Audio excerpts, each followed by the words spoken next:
আল্লাহ কোরআনেই বলেছেন কিয়ামতের অবস্থাটা এমন হবে, ভাই তার ভাইকে বলে যাবে, বাবা তার সন্তানকে বলে যাবে, মা তার মেয়েকে বলে যাবে। বাস্তব প্রমাণ দেখায় দিয়েছেন, বাবা সন্তানকে রেখে দিয়ে পালিয়ে যাচ্ছে। আর কিয়ামতের ময়দান বহু দূরের কথা, আপনি একটা নেকির জন্য বাবা জান্নাতে যেতে পারতেছেন না, দুইটা নেকির জন্য জান্নাতে যেতে পারতেছেন না।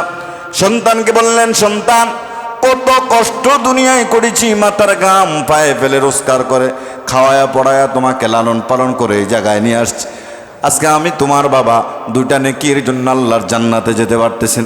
বাবা আমি কি তোমার কাছে দুইটা নেকি পাই না? সন্তান সেদিন বলবে, বাবা ভালো কথা আপনি দাবি করতেছেন, আমার বাবা দুনিয়ায় আমার বাবা ছিল ঠিক, তবে কে ছিল সেটা তো আমি জানি না। অস্বীকার, জায়গায় অস্বীকার করবে। আমরা সতর্ক হও, সাবধান হও, আল্লাহর পথে থাকো, দিনের পথে থাকো। আল্লাহ তাআলা আমাদেরকে সিগন্যাল দিয়া বুঝাইয়া দিচ্ছেন, বান্দা সতর্ক হও। তারপর আমরা কি হই না? সতর্ক হই না। নচেত এই একটি সপ্তাহের মধ্যে 3 বার ভূমিকম্প হয়েছে। কয়বার? 3 বার। কয়বার হয়েছে? 3 বার। গতকালও একবার হয়েছে ঢাকাতে। গত শুক্রবার যে ভূমিকম্প হয়েছে, ভূমিকম্প 5.7 মাত্রায় ভূমিকম্প হয়েছে। এই 5.7 মাত্রার ভূমিকম্পর কারণে ঢাকা শহরের মধ্যে কিছু বিল্ডিং হেলে পড়ে গেছে, কিছু বিল্ডিং ফাটল ধরেছে। বিশেষজ্ঞগণ বলেছেন যে এমন যদি আরেকবার ভূমিকম্প হয় 5.7 মাত্রার, ঢাকা শহরে সবচাইতে বেশি ক্ষয়ক্ষতি হওয়ার সম্ভাবনা রয়েছে। শহরের মধ্যে বড় বড় দালান কোঠার যে মালিকরা রয়েছেন, কারো যদি বিল্ডিং ফাটল ধরে এটা সে প্রকাশ করবে না। এই জন্য প্রকাশ করবে না, যদি সে প্রকাশ করে এটা সরকার থেকে বাজেয়াপ্ত ঘোষণা হবে, এটা ভেঙে ফেলা হবে। এই জন্য সে চাক যে মরলে মানুষ মরুক, আমার কি হবে, এই জন্য সে এটা বলবে না। যদিও ফাটল ধরে কোনোরকম আস্তর ভেঙে আবার আস্তর করে ঠিক করে ফেলবে। এই জন্য বিশেষজ্ঞগণ বলেছে অনেক বিল্ডিংয়ের মালিক, বড় বড় দালন কোঠার মালিক, তারা কিন্তু বলবে না। এই জন্য আরেকবার যদি 5.7 মাত্রার ভূমিকম্প হয়, সবচাইতে বেশি ক্ষতি হওয়ার সম্ভাবনা রয়েছে ঢাকা শহর। আল্লাহ তাআলা এই সিগন্যালগুলো দিয়ে আমাদেরকে দিয়ে বোঝাচ্ছেন, বান্দা সতর্ক হও, কিয়ামত কিন্তু হবে। কিয়ামত এভাবে একদিন ভূমিকম্প এসে সব কিছু তছনছ করে নিয়ে যাবে। দুনিয়ার এই সৌন্দর্য, দালান কোটা, পাহাড় পর্বত সব কিছু এক ধাক্কায় আল্লাহ তাআলা তছনছ করে দেবেন। সব কিছু এক ধাক্কায়। পৃথিবীর এটা সাধারণ কোনো ভূমিকম্প নয়, এটা এমন একটা ভূমিকম্প সেদিন হবে, পৃথিবীর গর্বে যা কিছু আছে সব কিছু পৃথিবী প্রকাশ করে দেবে। মানুষ সেদিন দেখতে পারবে তার নেক আমল, তার বদ আমল, এগুলো সব দেখতে পারবে। কোথায় ভালো কাজ করেছে, কোথায় খারাপ কাজ করেছে, সেদিন মানুষ সব দেখতে পারবে, সব কিছু দেখতে পারবে। সেদিন ক্ষমতা, রাজত্ব, ধন সম্পদ কোনো কাজে আসবে না, কাজে আসবে একমাত্র নেক আমল। কি আমল কাজে আসবে? নেক আমল। এই নেক আমল ছাড়া আর কোনো কিছু কাজে আসবে না। ক্ষমতা বলেন, পাওয়ার বলেন, রাজত্ব বলেন, কোনো কিছু কাজে আসবে না। দুনিয়ার এই ক্ষণস্থায়ী সৌন্দর্য দুনিয়ার প্রতি আমাদেরকে মায়া বাড়াতে পারে, কিন্তু এই দুনিয়া একদিন সব কিছু আমাদের সামনে ধ্বংস দেখাবে। আজকে আমরা যখন শহরে যাই, বড় বড় বিশাল দালান কোঠা দেখলে মনে আফসোস লাগে, এমন একটা দালান যদি আমি বানাতে পারতাম। বিশাল বিশাল অট্টালিকা, মাথা উপরের দিকে দিয়ে তাকানো লাগে, চাওয়া লাগে, যেমন একটা বিল্ডিংয়ের মালিক যদি আমি হতে পারতাম। অথচ আল্লাহ বলছেন এগুলো ভেঙে তছনছ করে দেবে, এগুলো সব তোমার সামনে দেখবা, তুমি সব দেখবা তছনছ হয়ে গেছে। এই জন্য আমাদের অন্তরকে আলোকিত করতে হবে, আমাদের নেক আমল প্রস্তুত করতে হবে, আল্লাহর সামনে দাঁড়াতে হবে, আল্লাহর পথে আমাদেরকে থাকতে হবে। কোন পথে থাকবেন সেটাও তো আল্লাহ কোরআনে বলে দিয়েছেন, বলে নাই? বলে দিয়েছেন ইহদিনাস সিরাতাল মুস্তাকিম। সঠিক পথে থাকার জন্য আল্লাহ বলেছেন কিয়ামত হবে, এটা একবারে 100% সত্য। তবে কিয়ামত কবে হবে সেটা আল্লাহ বলে নাই, এটা বলেছেন যে শুক্রবার হবে। আমি আপনাদের কাছে প্রশ্ন রাখতে চাই, গত জুমাবার যে ভূমিকম্প হয়েছে, আমরা যারা ফজরের নামাজটা পড়ি নাই, আচ্ছা বলুন তো দেখি, ওই সময় যদি কিয়ামত হয়ে যেত, আল্লাহর সামনে কি নিয়ে দাঁড়াতাম? কি নিয়ে দাঁড়াতাম আমরা? আমাদের ভিতরে সতর্ক নাই, অথচ আল্লাহ বলছেন বান্দা কিয়ামত হবে, এটা আমি জানি, পৃথিবীর কেউ জানে না কখন হবে। ইন্নাল্লাহা ইনদাহু ইলমুস সাআ ওয়া ইউনাজ্জিলুল গায়স ওয়া ইয়া'লামু মা ফিল আরহাম ওয়া মা তাদরি নাফসুম মাযা তাকসিবু গাদা ওয়া মা তাদরি নাফসুম বিআইয়ি আরদিন তামুত ইন্নাল্লাহা বিমা তা'মালুনা খাবীর। 5টি জ্ঞানের কথা আল্লাহ বলেছেন এই জায়গায়, 5টি ইলমের কথা আল্লাহ তাআলা এই জায়গায় বলেছেন, এগুলো আমি ছাড়া কেউ জানে না। ইন্নাল্লাহা ইনদাহু ইলমুস সাআ, কিয়ামত কবে হবে এটা জানেন কে? কে জানেন? আল্লাহ। আল্লাহ ছাড়া কেউ জানে? কোনো নবী জানে? কোনো রাসূল জানে? কেউ জানে না, কাউকে আল্লাহ জানান নাই। তবে এটাই জানিয়েছেন হাদিসের মাধ্যমে, রেফারেন্স অনুযায়ী, যে জুমার দিন কিয়ামত কবে হবে, কিয়ামত হবে। এটা যদি জানতো মানুষ যে আজকে শুক্রবার জুমার পরে কিয়ামত হবে, মানুষ মসজিদ ছেড়ে কেউ বাড়িতে যেত? মসজিদ ছেড়ে কেউ বাড়িতে যেত? মহিলারা পর্যন্ত মসজিদে এসে জায়গা নিত। তার বাস্তব একটা উদাহরণ আমি আপনাদেরকে দেই। এই যে আপনাদের এলাকায় ভূমিকম্প হয়েছে না, বন্যা হয়েছে না, আমরা শুধু মাইক দিয়ে সতর্ক করেছিলাম যে আপনাদের ভেরিভাত ভেঙেছে, সবাই যার যার আশ্রয়স্থলে চলে যান। গোপীনাথপুরের তারা বলে দিয়েছে যে যদি বেশি পানি হয়ে যায় তাহলে মসজিদ এবং স্কুলে যেন জায়গা নিয়ে যায় তারা। এই বন্যার ভয়ে, পানির ভয়ে রাত 11টা বাজে মহিলারা এসে হাজির,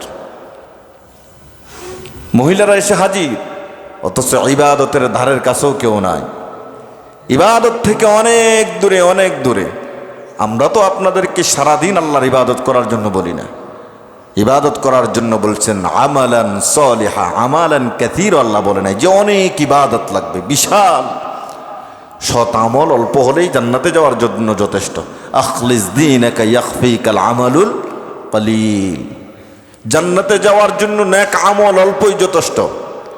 কিন্তু আমরা নামাজ পড়ি খুব তাড়াহুড়া করে, রুকু সেজদা তাসবিহ তাহলিল কিছুই আমাদের নাই। কালকে জোহরের সময় এক আল্লাহর বান্দারা দেখলাম সেজদা দিচ্ছে, নামাজ পড়ছে, সেজদা থেকে মাথা উঠাচ্ছে আর সেজদা দিচ্ছে, মাথা উঠাচ্ছে।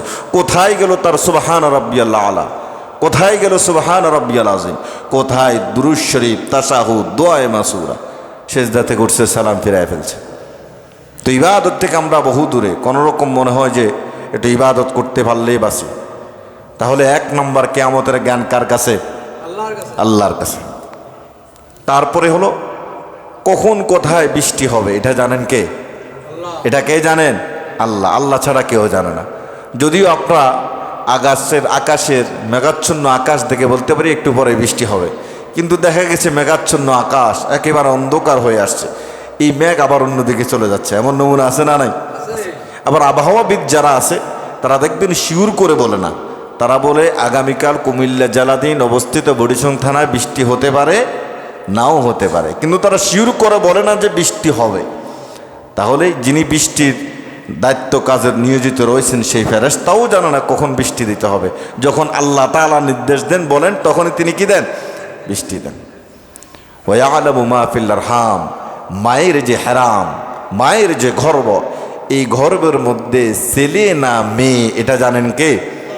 যদিও আমরা 5 মাস 6 মাস 7 মাস 8 মাস পরে আলতা করে বুঝতে পারি এটা ছেলে হবে অথবা মেয়ে হবে, কিন্তু 5 মাস পর্যন্ত অথবা 4 মাস পর্যন্ত পৃথিবীর কোনো মিশিং আজ পর্যন্ত আবিষ্কার হয় নাই 3 মাস বা 4 মাস পরে বলে দেবে এটা ছেলে অথবা মেয়ে। হয়েছে? হয় নাই। তাহলে এটার খবর জানেন কে? আল্লাহ। তারপর হলো আপনি আগামী দিন কি করবেন, কি কাজ করবেন সেটাও জানেন কে? আল্লাহ। কারণ আপনি যদি এটা মনে স্থির করে নিয়েছেন যে আগামীকাল এই কাজগুলো করব, দেখা গেছে আল্লাহ তাআলা কোনো একটা বিশেষ প্রয়োজনে আবার আপনাকে এই গোসাইপুর থেকে ঢাকা নিয়ে গেছেন, কিন্তু আপনি যেই মনস্থর করলেন, চিন্তা ভাবনা করলেন আগামী দিন বাড়ির এই কাজগুলো করব, করতে পারলেন? তাহলে এটাও জানেন কে? আল্লাহ। কখন, কার, কোথায়, কিভাবে মৃত্যু হবে সেটা জানেন কে? আল্লাহ। আমরা কোথায়, কিভাবে, কে মৃত্যুবরণ করব কেউ জানি না। আজকে আমরা যারা মসজিদে আসছি, এমনও হতে পারে মসজিদ থেকে যাওয়ার পরে দুনিয়ার জমিন থেকে বিদায় হয়ে যেতে পারে। এজন্যই 5টি ইলম, 5টি জ্ঞান কার কাছে? আল্লাহর কাছে, কেউ জানে না। আমাদেরকে সাবধান হতে হবে, কিয়ামত একদিন হবে, এমনভাবে ভূমিকম্প আসবে, সব কিছু কি করবে?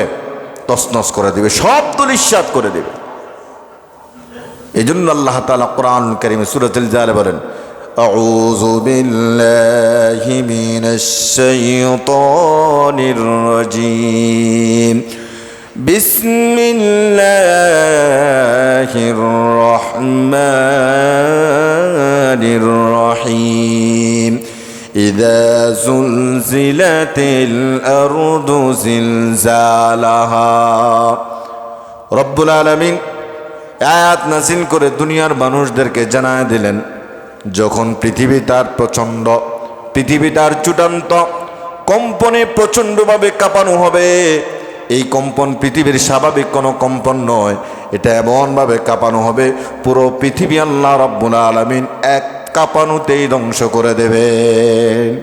এক কাঁপানুতে সব ধ্বংস হয়ে যাবে, সব কিছু ধ্বংস হয়ে যাবে, সব কিছু ধ্বংস হয়ে যাবে। পাহাড় শহরের এই বড় বড় অট্টালিকাগুলো তুলার মতো সেদিন উঠতে থাকবে, সব কিছু তছনছ হয়ে যাবে।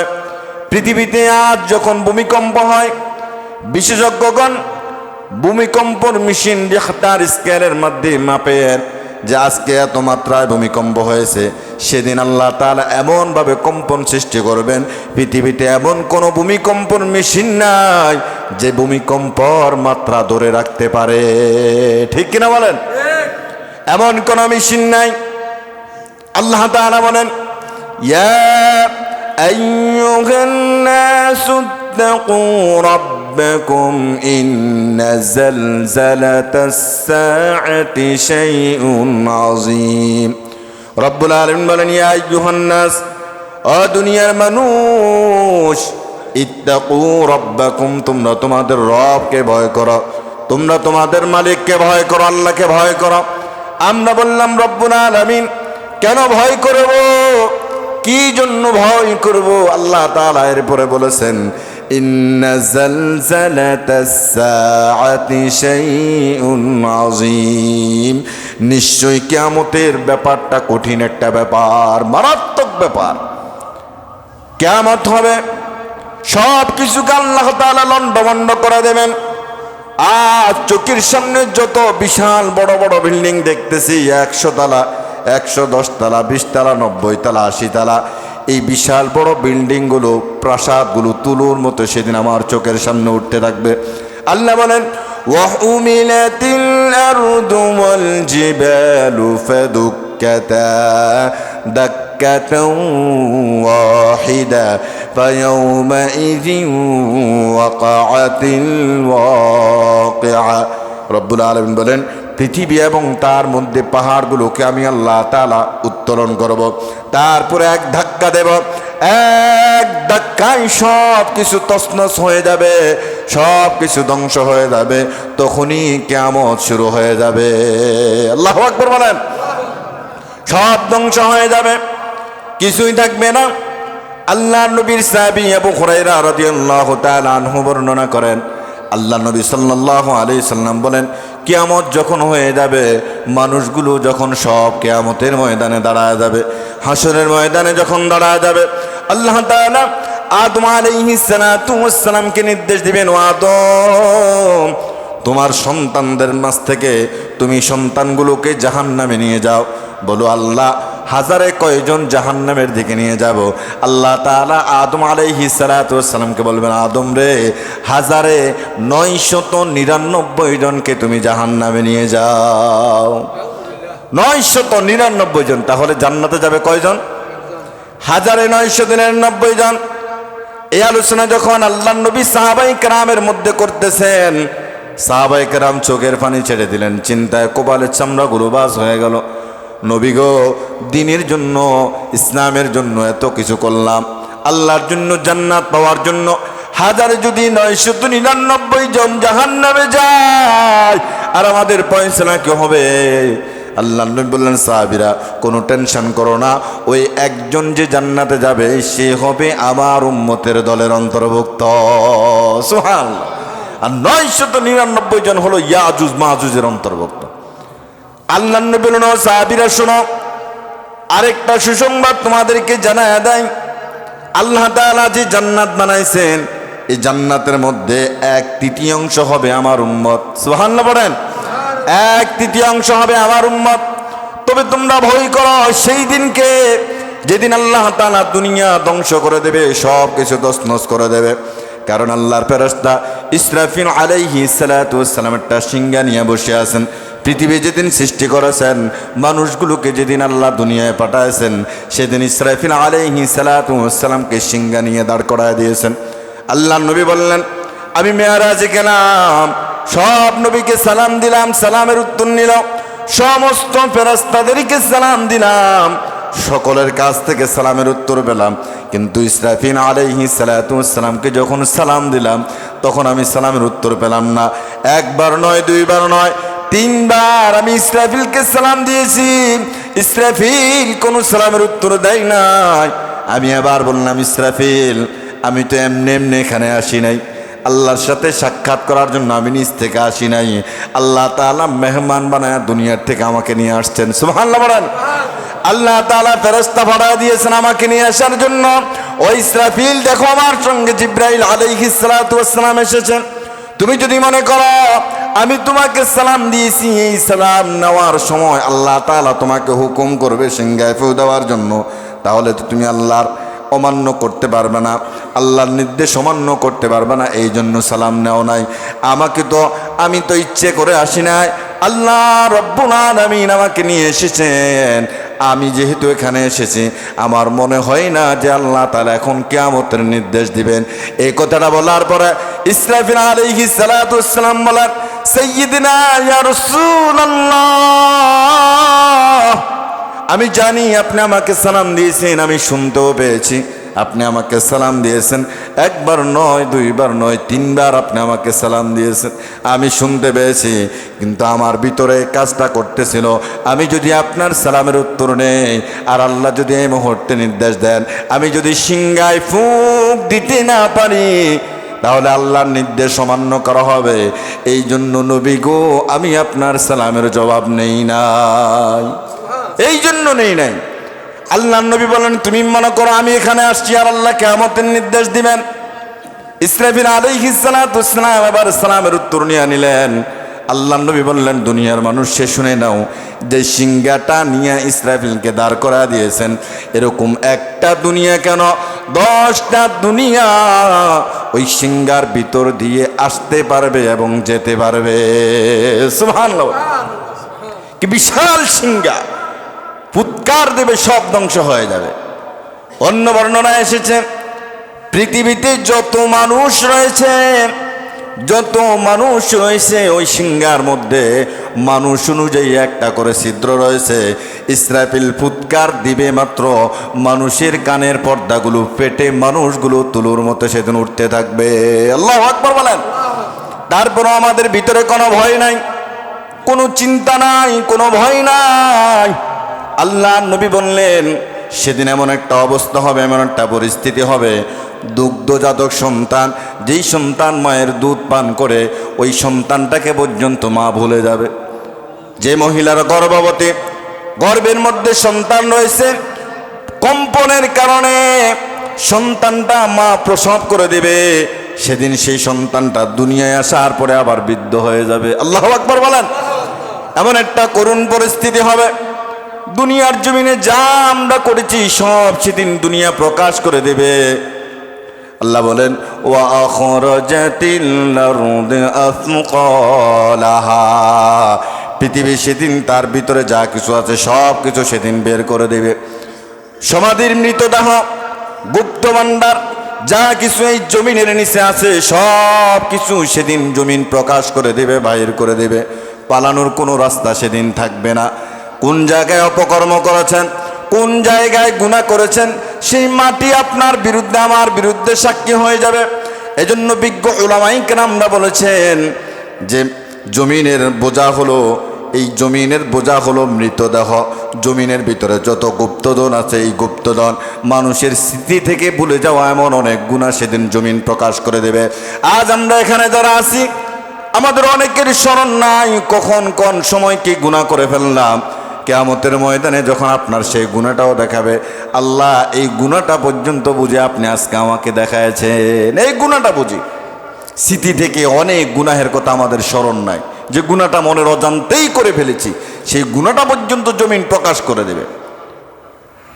আপনি যদি মনে করেন যে গুনাহ করলাম রাতের আধারে, দুনিয়ার সব মানুষ ঘুমায় গেল, মোবাইলের মধ্যে নর্তকীদের গান দেখলাম, পর্নোগ্রাফি দেখলাম, আমার মা দেখে নাই, বাবা দেখে নাই, সমাজের কেউ দেখে নাই, ভাই বোন কেউ দেখে নাই, কিন্তু এটাও মনে করেন, ধরে নেন আর কি, যে আল্লাহও দেখলো না।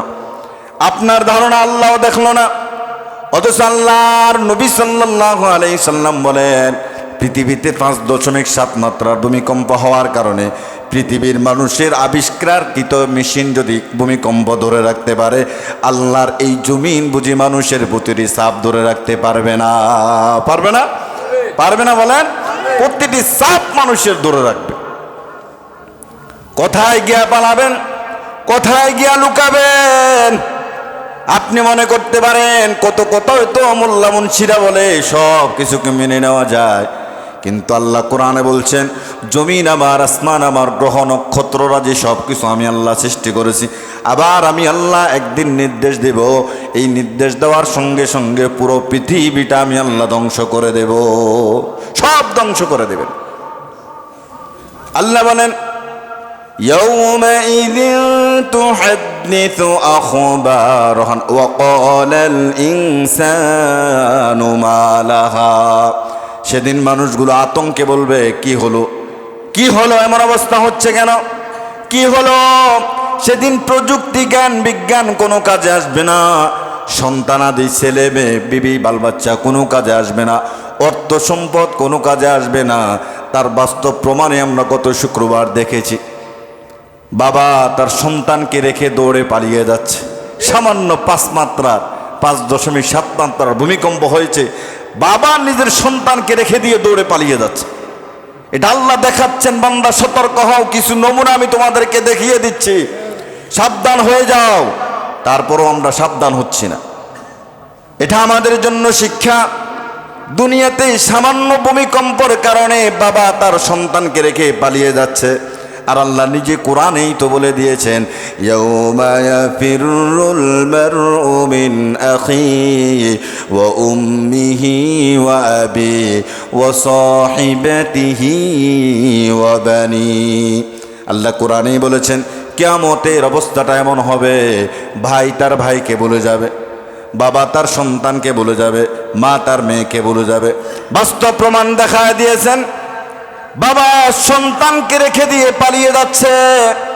আর কিয়ামতের ময়দান বহু দূরের কথা, আপনি একটা নেকির জন্য বাবা জান্নাতে যেতে পারতেছেন না, দুইটা নেকির জন্য জান্নাতে যেতে পারতেছেন না। সন্তানকে বললেন, সন্তান কত কষ্ট দুনিয়ায় করেছি, মাথার ঘাম পায়ে ফেলে রোজগার করে খাওয়ায়া পড়ায়া তোমাকে লালন পালন করে এই জায়গায় নিয়ে আসছি, আজকে আমি তোমার বাবা, দুইটা নেকির জন্য আল্লাহর জান্নাতে যেতে পারতেছেন, বাবা আমি কি তোমার কাছে দুইটা নেকি পাই না? সন্তান সেদিন বলবে, বাবা ভালো কথা আপনি দাবি করতেছেন, আমার বাবা, দুনিয়ায় আমার বাবা ছিল ঠিক, তবে কে ছিল সেটা তো আমি জানি না। অস্বীকার, জায়গায় অস্বীকার করবে, জায়গায় সেদিন অস্বীকার করবে। তবে বলে এই জন্য কি আমি সন্তানের জন্য রোজগার করব না? টাকা পয়সার দরকার নাই, অবশ্যই দরকার আছে, দুনিয়ায় থাকতে হলে তো আমাদের টাকা পয়সার দরকার আছে, তবে ততটুকুন দরকার যতটুকুন আমার প্রয়োজন, প্রয়োজনের বাহিরও না, প্রয়োজনের কমও।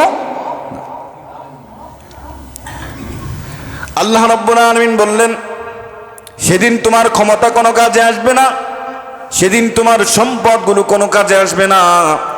যেই সম্পদের কারণে আত্মীয়তার সম্পর্ক ছিন্ন করেছো, যেই সম্পদের কারণে নেতার কথায় মানুষকে হত্যা করেছো, যেই সম্পদের কারণে মানুষকে গুলি করে দুনিয়ার জমিন থেকে বিদায় করেছ, সেদিন তুমি যখন দেখবে সম্পদগুলো চোখের সামনে পড়ে আছে, সম্পদের প্রতি তোমার কোনো সেদিন মায়া থাকবে না, তোমার অন্তরে থাকবে আল্লাহ নিয়ে আমারে মাফ করে দিয়া জান্নাতে দেয়, এই চিন্তা থাকবে। কারণ সেদিন সম্পদ কোনো কাজে আসবে না।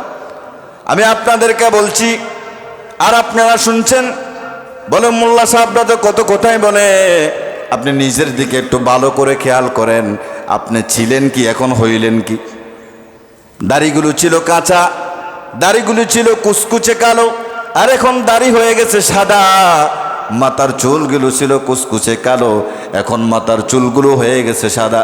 গত বছর শরীরে যেই শক্তি পেতেন, এনার্জি পেতেন, এখন আর শরীরে সেই শক্তি পান না। ঠিক কিনা বলেন? কথা বলেন ঠিক কিনা? গত বছর শরীরটার মধ্যে যে শক্তি পেতেন, 1 কিলোমিটার হাঁটতে পারতেন, শ্বাস নিতেন, কোনো সমস্যা হতো না। আর এখন 1 কিলোমিটার কেন, এখান থেকে মাওরা বাজার পর্যন্ত গেলেও শ্বাস নিতে নিতে শ্বাস আসে আর যায়, আসে আর যায়। ঠিক কিনা বলেন? তাহলে এই দুর্বলতাটা করে দিল কে? কুচকুচে এই সাদা দাড়িগুলো কালো করে দিল কে? মাথার এই কুচকুচে কালো চুলগুলো সাদা করে দিল কে? শিশু থেকে, যুবক থেকে বৃদ্ধ বানায় দিলেন কে? তো আল্লাহ এইটা বিশ্বাস জান না কেন আমাদেরকে মরতে হবে, আল্লাহর সামনে দাঁড়াতে হবে। এটা আমরা সবাই জানি, আমাদেরকে মৃত্যুবরণ করতে হবে, দুনিয়ার থেকে চলে যেতে হবে। দুনিয়াটা আসলে থাকার জায়গা না। যত বাহাদুরি করে, যত অট্টালিকা বিল্ডিং বানায়, এই দুনিয়াটা কোনো থাকার জায়গা না। কারণ নূহ আলাইহিস সালাতুস সালামের জামানায় আল্লাহর এক বান্দি নূহ আলাইহিস সালাতুস সালামের কাছে গিয়ে বললেন, ও নবী নূহ, আমার সন্তানটাকে আপনার কাছে নিয়ে এসেছি, একটু জারপুক করে দেন। বলে, তোমার সন্তানের বয়স কত? বলে, 350 বছর। আল্লাহু আকবার বলেন। কত বছর? 350 বছর। বলে, 350 বছর এই জন্য জারপুক করতে আসছো যে আরো বাঁচার জন্য? বলে, জি হুজুর। বলে, তুমি কি জানো আখিরি জামানার নবীর উম্মতরা হায়াত পাবে মাত্র 60 বছর। কত বছর? আমাদের বাংলাদেশের মানুষের গড়ায়ু এখন কত? 60 থেকে 65 বছর। বলে, 60 বছর? আল্লাহর বান্দি এই কথা শুনে তার কপালের চামড়া উপরে উঠে গেল, যে কি বলেন মাত্র 60 বছর? বলে, হ্যাঁ। বলে, তারা দুনিয়ায় থাকার জন্য কি দালান কোটা, বড় বড় বিল্ডিং বানাবে? বলে, বানাবে মানে বিশাল অট্টালিকার বিল্ডিং তারা বানাবে 60 বছরের জন্য। এই 60 বছর জিন্দিগির জন্য দুনিয়া আমরা পারি না আরো যত সুন্দর করা যায়। কথা বলেন ঠিক কিনা? কিন্তু এগুলো রেখে আমাদেরকে একদিন চলে যেতে হবে। বাড়ি থাকবে, গাড়ি থাকবে, ছেলে থাকবে, সন্তান থাকবে, আত্মীয় স্বজন সবাই থাকবে, আমি একদিন থাকবো না। আপনি যদি মনে করেন যে আমি তো দুনিয়ার জমিন থেকে চলে যাব, আমার পরিবার পরিজন সন্তানাদিগুলো কেমনে চলবে? আপনি বিশ্বাস করেন না, আপনি চলে যাওয়ার পরও আপনার সন্তান ঠিকই তার গতিতে সে চলবে। ঠিক কিনা বলেন? আপনি হয়তো বিশ্বাস করেন না, কিন্তু আপনি যাওয়ার পর আপনার স্ত্রী সে তার নিজের গতিতে চলতে থাকবে, আপনার পরিবার পরিজন তার গতিতে সে চলতে থাকবে। হয়তো আপনাকে 5 দিন, 10 দিন, 40 দিন, 1 বছর মনে রাখবে, তারপরে তারা আবার আগের মতো স্বাভাবিক হয়ে জীবন যাপন করবে। তাহলে আল্লাহ তো একটা উদ্দেশ্য করে আমাদেরকে পাঠিয়েছেন কি উদ্দেশ্যে? আল্লাহর ইবাদত করার জন্য। দুনিয়াটা একটা পরীক্ষার জায়গা, এটা আমাদেরকে মানতেই হবে রে ভাই, এটা মানতেই হবে। আল্লাহ তাআলা পরীক্ষার কেন্দ্র করে আমাদেরকে ছেড়ে দিয়েছেন। পরীক্ষায় যখন হলের ভিতরে ঢোকে, 3 ঘন্টার পরীক্ষা হয়, শিক্ষক কি চাপাচাপির মধ্যে রাখে? এই 3 ঘন্টায় শিক্ষক চাপাচাপির মধ্যে রাখে? স্বাধীনতা দিয়া দেয়, তুমি যা ইচ্ছা তাই লেখো। গান লিখলেও লিখতে পারো, কবিতা লিখলে লিখতে পারো, গজল লিখলেও লিখতে পারো, আবার বসে থাকলেও থাকতে পারো। শিক্ষক সেখানে বাধা দেয় না, কারণ তোমাকে স্বাধীনতা দিয়েছেন। 3 ঘন্টা পরে তুমি যখন খাতা জমা দেবা, এটার রেজাল্ট দেখার পরে টের পাবা তুমি কেমন পড়াশোনা করেছো। কথা বলেন ঠিক কিনা? তদ্রূপ আল্লাহ রাব্বুল আলামিন দুনিয়াতে আমাদেরকে সৃষ্টি করে ছেড়ে দিয়েছেন, বান্দা স্বাধীনতা দিলাম, যেভাবেই পারো তুমি চলো। কিন্তু কাফা হাসিবতুম আন্নামা খালাকনাকুম আবাসা ওয়া আন্নাকুম ইলাইনা লা তুরজাউন, পরিশেষে আবার আমার কাছে তোমাকে ফিরে আসতে হবে, তখন তুমি কিন্তু জবাবদিহিতা করা লাগবে। স্বাধীনতা এখন দুনিয়ায় দিলাম, চলো যেভাবেই পারো চলো, মন যেমনি চাই তেমনি চলো। আমি তোমাকে বেঁধে রাখি নাই, তোমার উপরে চাপ সৃষ্টি করি নাই, ইবাদতের জন্য, দ্বীনের পক্ষে থাকার জন্য কোনো চাপ সৃষ্টি করি নাই। তোমাকে স্বাধীনতা দিলাম, কিন্তু ঘুরে ফিরে আবার যখন আমার কাছে আসবা, জবাবদিহিতা আমার কাছে করা লাগবে, জবাবদিহিতা করা লাগবে। অতএব সাবধান হয়ে যাওয়া দরকার। আল্লাহ তাআলা সিগন্যাল দিচ্ছেন, বান্দা সতর্ক হও, সতর্ক হও। সিগন্যাল আল্লাহ তাআলা আমাদেরকে দিচ্ছেন।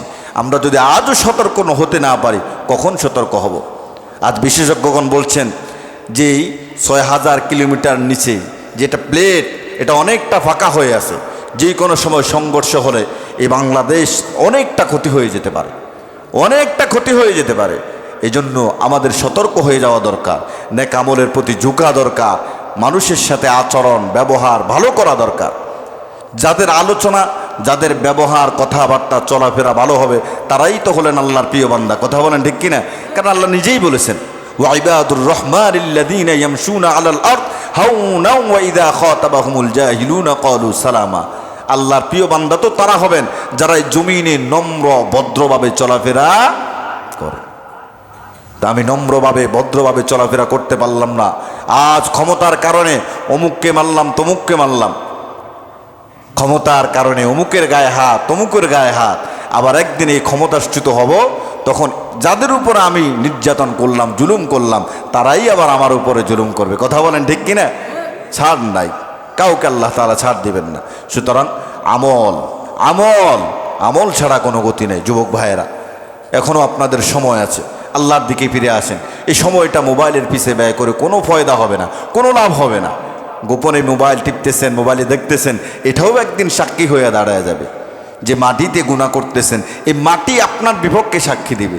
যে হাত দিয়ে টিপতেছেন, হাতের এই আঙ্গুলগুলো সাক্ষী দিবে। আমি কি মিথ্যা বলতেছি ভাই? বলেন, আমার কথাগুলো মিথ্যা না? এগুলো সব আপনার দেহের প্রত্যেকটা অঙ্গ প্রত্যঙ্গ একদিন দাঁড়ায় আপনার বিপক্ষে চলে যাবে। অতএব সে সময় আসার আগে আমাদেরকে সাবধান হতে হবে। কবরের পুঁজি আমাদেরকে করতে হবে। কারণ আল্লাহ নবী সাহাবী আনাস বললেন, ইয়া রাসূলুল্লাহ, কিয়ামত কবে কায়েম হবে? মাতা তাকুমুস সাআ, কিয়ামত কবে হবে? এমনভাবে 3 বার প্রশ্ন করেছেন। কয়বার? 3 বার প্রশ্ন করেছেন। আল্লাহ নবী বললেন, আনাস, বারবার তুমি আমাকে এই প্রশ্নটা করতেছো, কিয়ামত কবে কায়েম হবে? আচ্ছা এবার বলো, কিয়ামতের জন্য তুমি পুঁজি কি করেছো? কি পুঁজি করলা? তিনি আর তখন কথা বলতে পারলেন না।